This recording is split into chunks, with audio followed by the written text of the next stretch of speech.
The smartest minds rarely raise their voices.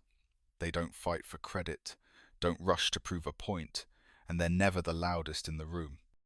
In fact, they'll often let you think they're harmless, maybe even a little slow. But that's the trap. Machiavelli knew the sharpest blade is the one you never see coming. When you play dumb, no one guards themselves against you. They underestimate. They relax. They talk too much. And by the time they realize the truth, you already own the board. Powerful minds do not beg to be seen. They do not sharpen their intellect on the surface, nor do they announce themselves in rooms filled with noise. Instead, they shrink. They soften their eyes. They pause before answering, as if unsure.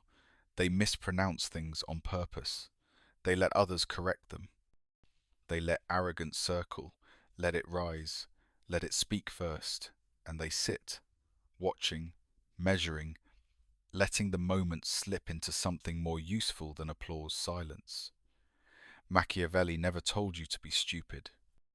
He told you to seem less than you are, until you can no longer be ignored. He warned that the greatest minds should never reveal their full intelligence, unless it is to end something. In his time, those who appeared wise too early were feared, plotted against, assassinated. But the fool got invited closer. The fool got trusted. And while kings paraded their crowns, the quiet minds wrote the laws in the dark. This is the strategy of shadows, to appear dim while being dangerous, to play like a child while thinking like a general. You will hear people say, play to your strengths, but Machiavelli would laugh at that. Your strength, when shown, creates enemies. It pressures others to strike first. But when you bury it under a layer of dust, of doubt, of deliberate slowness, what happens? They show their hand. They reveal their fears. They give you their patterns. And then, when the time comes, you don't have to swing first. You swing last, and only once. That is the real game. Let them believe they've already won. Let them walk ahead. Let them think you are not a threat. Because in their comfort, they become vulnerable. And from there, you do not fight for power, you collect it quietly, piece by piece, from those who never saw it leave their hands. Every time you reveal your full strength, you give others a target. That's the trap. Smart people often make the mistake of trying to impress too early, of showing how fast they can solve, how much they know, how sharp their mind is. But Machiavelli would call that amateur. When you compete at full strength, you force others into alertness. They start to feel threatened. They watch you more closely. They wait for you to trip. And if they cannot outmatch you, they will destroy you. Not because you did anything wrong, but because your excellence exposed their weakness. In court, in war, in business, in family, this is always true. If you shine too early, you invite sabotage. So the strategist plays a different game. He enters the race, but jogs behind. He lets others celebrate their small victories. He lets them think they are ahead. He smiles when they underestimate him, because the real win comes later, when no one sees the move, when no one is prepared for it, and when no one can stop it. This is not weakness. This is patience, sharpened into a blade. In nature, the predator that charges too soon goes hungry. But the one who waits in stillness, who lets the prey relax, who watches without blinking, that's the one who survives. Machiavelli knew this. The fox does not challenge the lion to a duel. He waits for the lion to sleep. So when the intelligent mind walks into a room, it should never rush to prove anything. Let others scramble for status. Let them flash their titles, show off their brilliance, interrupt, correct, compete. You ask quiet questions. You tilt your head. You let them think they're teaching you. And by the time they realize who you really are, it's too late. The promotion is yours. The attention is yours. The influence has already shifted, and no one even saw the moment it happened. Because when you move in silence, there is no resistance. When you appear average, no one prepares a defense. And when they think you're harmless, they never think to guard their power. Machiavelli's world was filled with spies, rivals, courtiers, assassins. To survive meant understanding this one rule: never compete at full strength unless the outcome is final. Until then, wear the smile, miss the shot, take the slower step, let them believe they are winning. The more they think you've lost, the more room you have to shape the game in your favor. Not every battle needs your sword. Sometimes the smartest way to win is to wait. It's always the loud ones who rise first, the overconfident, the impulsive, the ones who mistake motion for strategy. They walk into rooms like they own them, answer questions no one asked, and confuse dominance with intelligence, and for a while the world rewards them. They get promoted, they get praised, they become the name on everyone's lips. But Machiavelli would not envy them. He'd study them, because what rises quickly is also easy to see, and what's easy to see is easy to attack. That's the flaw in the fool's rise. It draws eyes, and the moment you become too visible, you become vulnerable. Machiavellian minds move differently. They do not fight to be first. They do not chase applause. Instead, they let the loud run ahead. They let them burn out. They let them get cocky. Because the strategist knows the end is not shaped by who gets there first, it's shaped by who lasts. And the ones who last are the ones who plan. The ones who wait. The ones who don't show their hand until it becomes the only one that matters. In every system, political, corporate, social, you'll find this pattern. The idiot rises, the master waits, and eventually the master controls the idiot, not through force, not through conflict, but through quiet influence, through leverage, through being the one they never saw coming. The early riser gets attention, but attention is a cage. You become predictable, you become reactive, and when people watch you long enough, they find your weak points. They find the crack in the armor. But the strategist, he becomes the air in the room, present but unnoticed, observing every weakness, every insecurity, every habit the loud ones never thought to hide. And when it's time to strike, the move feels like fate, not conflict, not confrontation, just a silent shift in power no one can reverse. That is the game. Let the fools climb. Let them cheer themselves on. Let them mock your quiet, because they are playing for the moment. You are playing for the system. And once the system bends in your favor, they cannot win, even if they scream the loudest. Machiavelli never said to chase victory. He said to build inevitability. And that begins with patience, with strategy, with the discipline to stay invisible while others burn their names into walls that will not hold. The fool may win today, but the strategist owns tomorrow. Underestimation is the most powerful disguise a strategist can wear. When people think you are weak, they hand you trust. When they think you are simple, they speak without fear. When they assume you are slow, they reveal far more than they should. Machiavelli didn't just warn about being feared, he warned about being seen too clearly.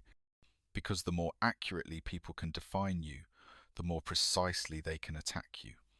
But if you blur your image, if you play beneath your level, if you let them believe they're sharper, faster, superior, you become something far more dangerous, invisible, not in the literal sense, but in perception.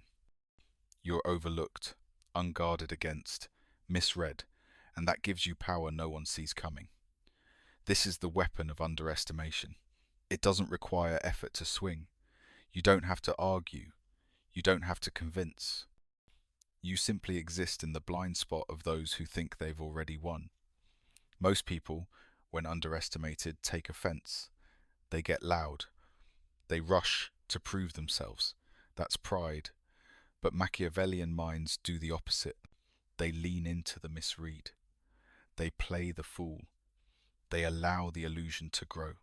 Because while others are busy showing off their skills, the strategist is watching, collecting information, making moves so subtle they look like mistakes until they suddenly look like victory.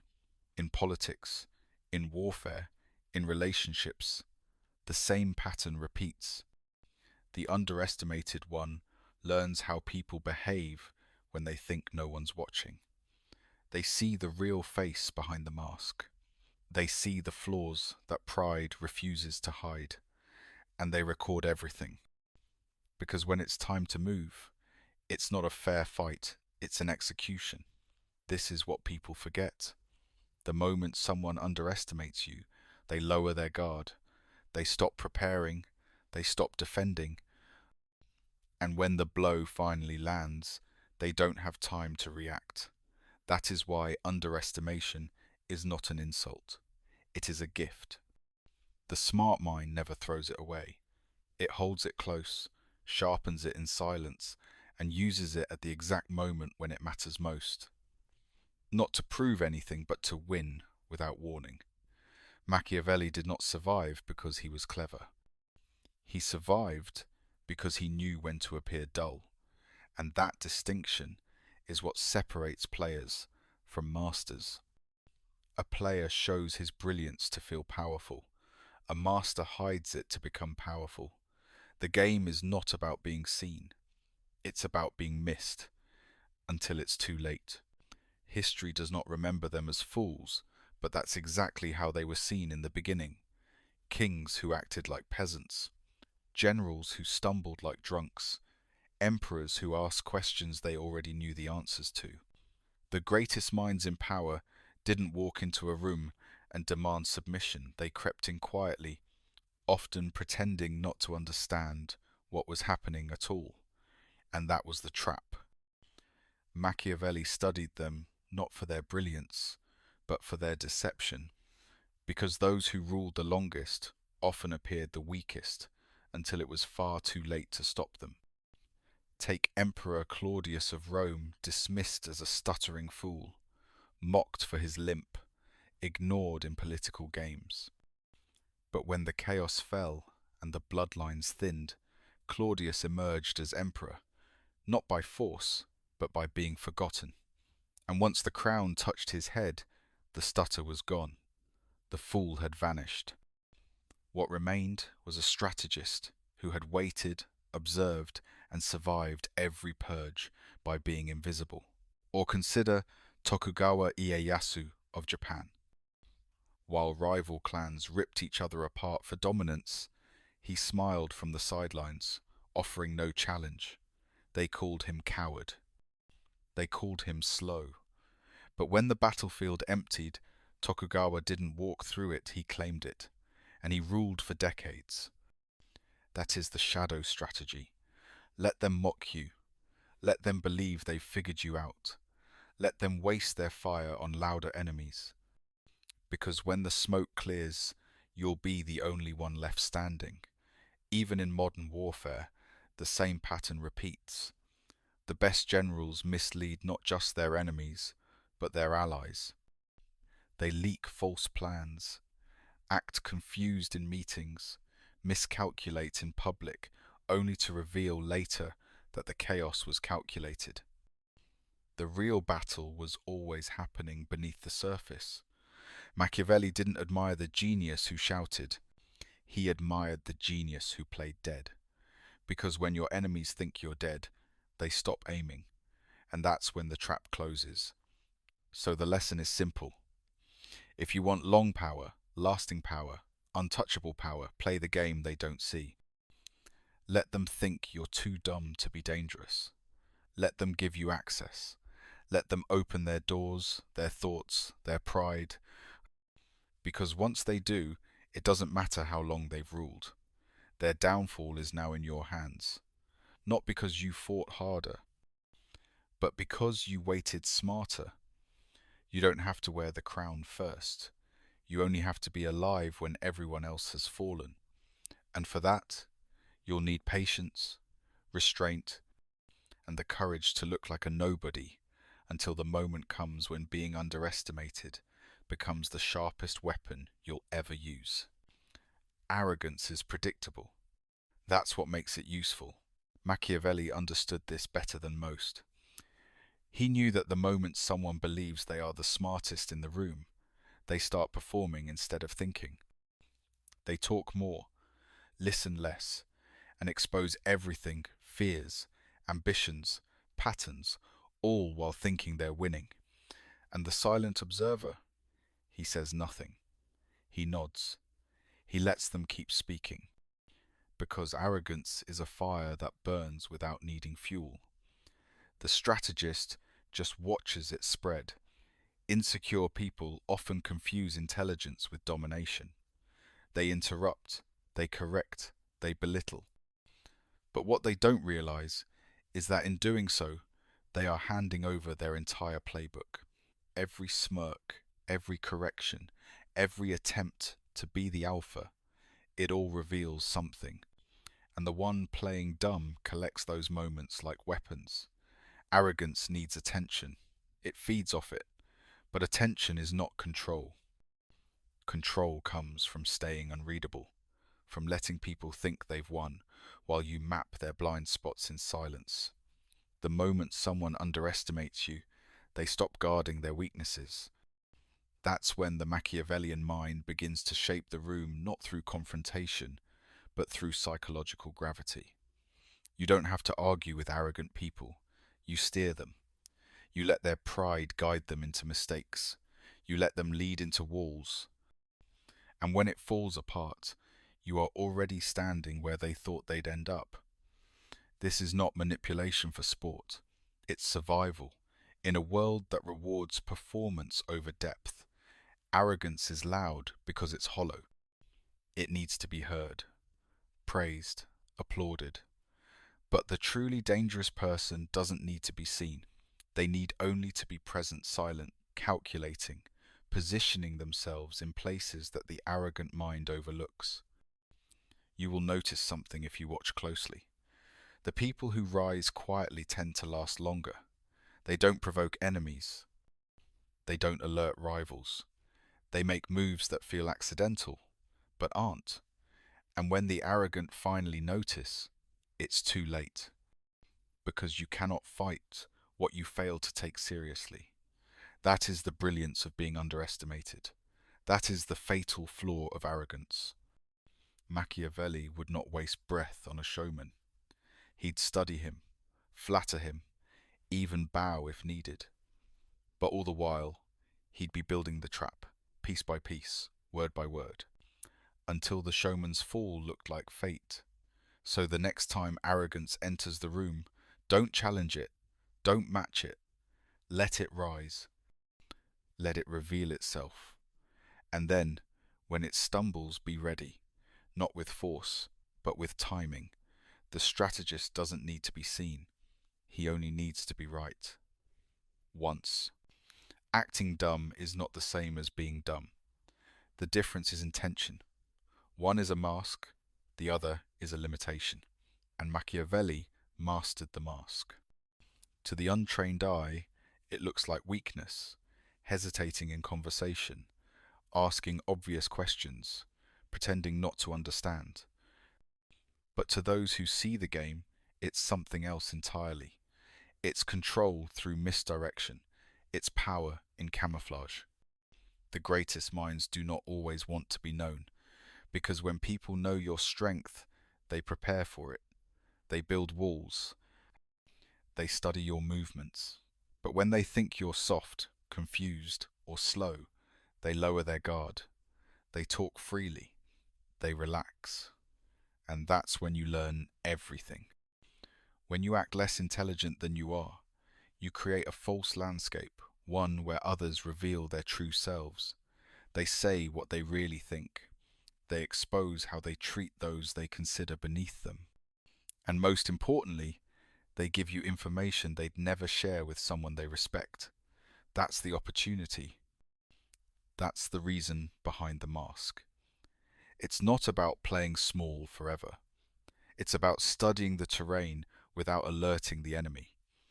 Machiavelli lived in a world of spies, betrayal, and silent war. He survived by knowing when to disappear into the role of the unthreatening observer. And today, the battlefield hasn't changed just the costumes. It's not always kings and generals. Sometimes it's bosses, friends, partners, even family. And in those rooms, being visibly brilliant can be dangerous. It triggers envy. It invites sabotage. It pressures people to push back, not because you've done anything wrong, but because your light shows them their shadow. But when you dim that light strategically, not permanently, you become something far more powerful, unpredictable. You no longer carry the burden of other people's insecurities. You move through systems quietly, without resistance. You gather what you need. You study who holds what power. And then, when it matters, you stop pretending. That is not foolishness. That is discipline. That is strategy. Because the fool who plays the part by choice can always become the master when the time is right. But the one who must prove their intelligence at every moment will always be a slave to their own ego. Machiavelli didn't want you to lie about who you are. He wanted you to learn when the truth is useful and when silence is stronger. So act dumb if you must. Let them laugh. Let them assume. Just make sure that when the game turns, you're the one holding the board. A strategist does not have one face. He wears three. Each serves a purpose. Each is a weapon, and none are fully real. The first is the fool. The fool appears harmless, slow, agreeable. He asks questions with wide eyes. He mispronounces names. He plays small, and in doing so, he disarms the room. People speak freely around the fool. They underestimate him. They show their pride, their weakness, their secrets. The fool collects these fragments and says nothing. He smiles. He listens. Because the moment they see him as beneath them, he is already above them. The second mask is the mirror. The mirror reflects. It adapts to the room. Around the loud, it is quiet. Around the insecure, it flatters. Around the dominant, it submits on the surface. But beneath the surface, the mirror is calculating. It shows people what they want to see, not because it believes them, but because it wants them to believe in themselves. The mirror is trusted, and trust is the key to control. Once they trust you, they stop preparing for you. And once they stop preparing, you start winning. The third mask is the shadow. The shadow does not perform. It does not respond. It simply observes. It watches how people treat those they think are unimportant. It remembers every offhand insult, every subtle power play, every time someone reached too far or underestimated the wrong person. The shadow keeps records, and when the time comes, it doesn't speak, it acts. It moves without resistance, because no one saw it coming. That is the beauty of silence. It creates surprise. Machiavelli never trusted the loud. He trusted the layered, those who could disappear in plain sight, those who could switch masks without blinking, because when people cannot predict you, they cannot stop you. They prepare for one version of you, and that version never arrives. This is not deceit for the sake of deceit. It is strategy built on perception. In a world that demands quick opinions and permanent labels, the Machiavellian mind becomes fluid, adaptable, unreadable. And that unreadability becomes power, because when no one can define you, no one can defeat you. They reach for something solid and find only fog. That is how you survive betrayals. That is how you outlast rivals. That is how you own the room without ever being the center of it. You are not the fool, but you can play him. You are not the mirror, but you can reflect. You are not the shadow, but you are never without it. The average person clings to one face. The strategist wears three and hides the real one until the final move is made. The sharpest minds don't prove themselves with answers. They reveal power through questions. Not just any questions, strategic ones. Questions that disarm. Questions that expose. Questions that make the other person talk just a little too much. This is the Machiavellian art of control through curiosity, because when you ask instead of tell, you keep yourself hidden. You make others feel seen. You let them think they're leading the conversation, when in fact, they're giving you the blueprint. People love to teach. They love to explain, correct, and sound intelligent. And when they believe you know less, they explain even more. They offer stories, patterns, vulnerabilities, all while thinking they're educating you. What they don't see is that each answer makes them more transparent, more predictable, more exposed. This is why silence is not weakness, it's leverage. Machiavelli knew that the smartest minds allow others to speak first, not to be polite, but to be prepared. The first to speak gives something away, a fear, a want, a blind spot. And once it's spoken, it can be used. The strategist does not rush to correct. He does not interrupt to prove his knowledge. He lets others fill the silence with assumptions. And when they do, he maps them. The impatient mind jumps to answers. The tactical mind hides behind questions. What do you think? Why do you believe that? Have you ever considered this? These are not innocent inquiries, they are scalpels. They dig without drawing attention. They make others comfortable, even admired, while secretly giving you control. And the more you ask, the more power shifts. Because now you know their logic, you know their fears, you know their habits, and they know nothing about you. This is why the Machiavellian mind avoids debate. Arguments are a trap. They force you to reveal your stance, your emotion, your ego. But questions? They reveal nothing except how skilled you are at listening. There is a reason great leaders often say little. Their silence forces others to speak more, fill the gap, give themselves away. Every conversation is a negotiation. And the one who talks less, who asks more, always walks away with more control. So never rush to be the smartest voice in the room. Let someone else wear that crown. Let them explain the rules, the hierarchy, the flaws. And while they speak, you wait. You gather. You shape the battlefield without ever needing to raise your voice. Because when you ask the right questions, you don't need to win the argument, you own the outcome. And no one saw it happen. The real genius doesn't need applause. In fact, they avoid it. They let others take the credit, stand in the spotlight, and wear the title. Because public brilliance is a burden, it draws jealousy, it triggers competition, and it forces you into a role you must defend every day. But the strategist knows better. He knows the most efficient power is quiet, behind the scenes, hidden behind a mask of mediocrity.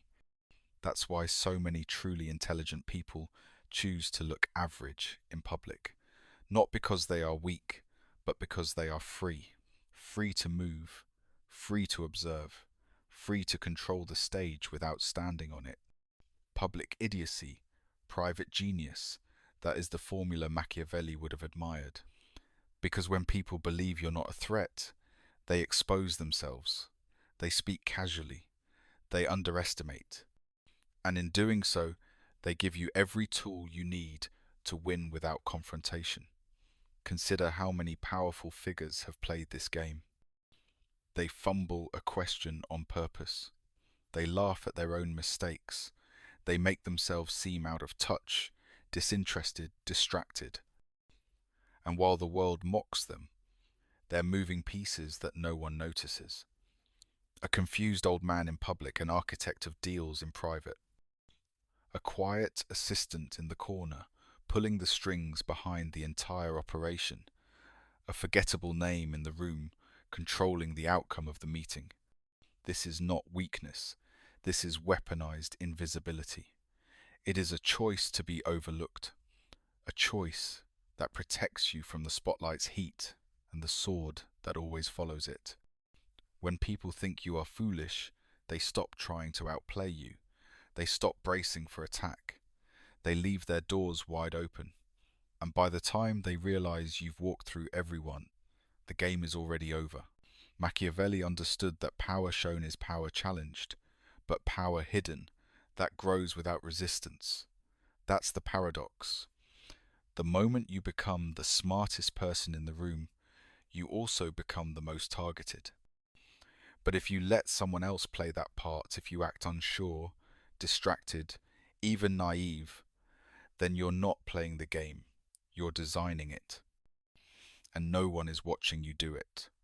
So let others win the moment. Let them get the headline, the award, the applause.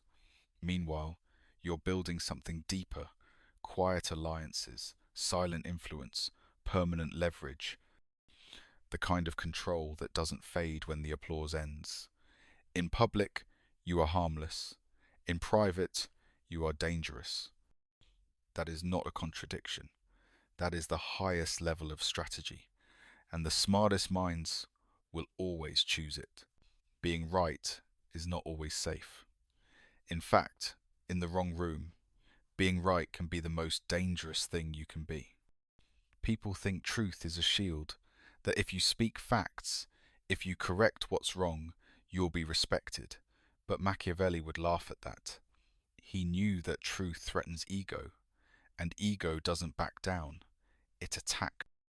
When you reveal your intelligence too clearly, when you expose the cracks in someone else's thinking, they don't admire you. They feel small. And people will do anything not to feel small. They'll gossip, sabotage, turn others against you. Not because you were wrong, but because you made them feel like they were. That is the price of being visibly right in an insecure world. In families, workplaces, social groups, everywhere it plays out the same. You speak up, correct the story, offer a better way forward, and suddenly you're the problem. Not because your logic failed, but because your presence disrupted a fragile hierarchy. That's why Machiavellian minds don't rush to correct. They let errors pass. They nod in rooms filled with falsehoods, not because they're weak, but because they're calculating. They know that proving yourself costs energy, attention, and often loyalty, and most of the time, it wins you nothing. The game isn't to be right. The game is to be effective. And effectiveness often means keeping your mouth shut until the timing is perfect, or never opening it at all. The smartest people learn this lesson early. Not every truth needs to be spoken.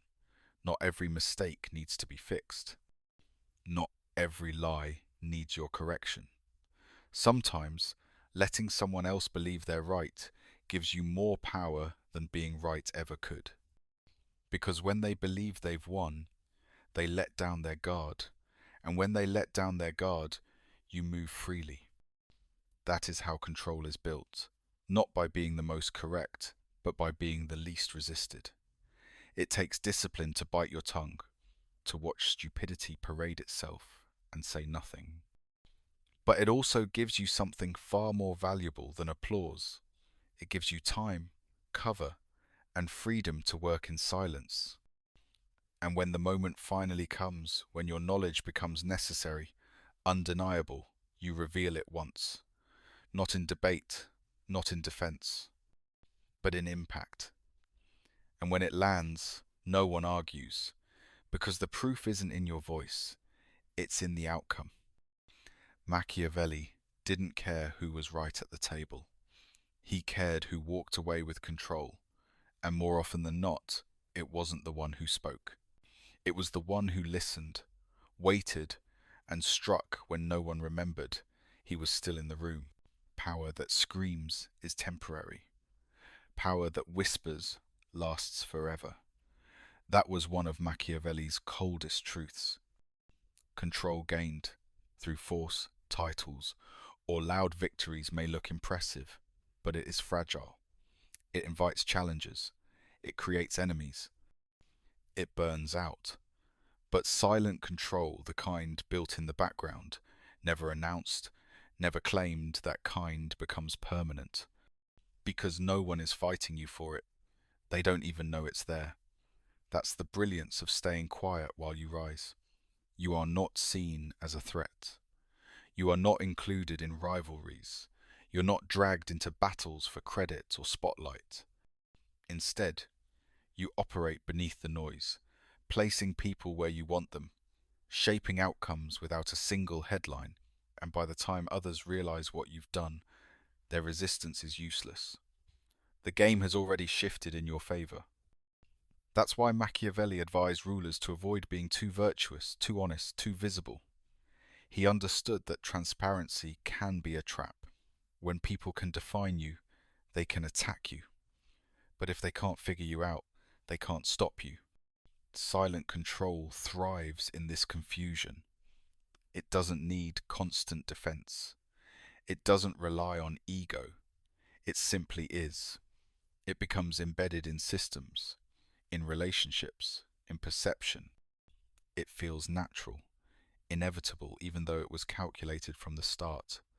And that is why smart minds don't fight for attention.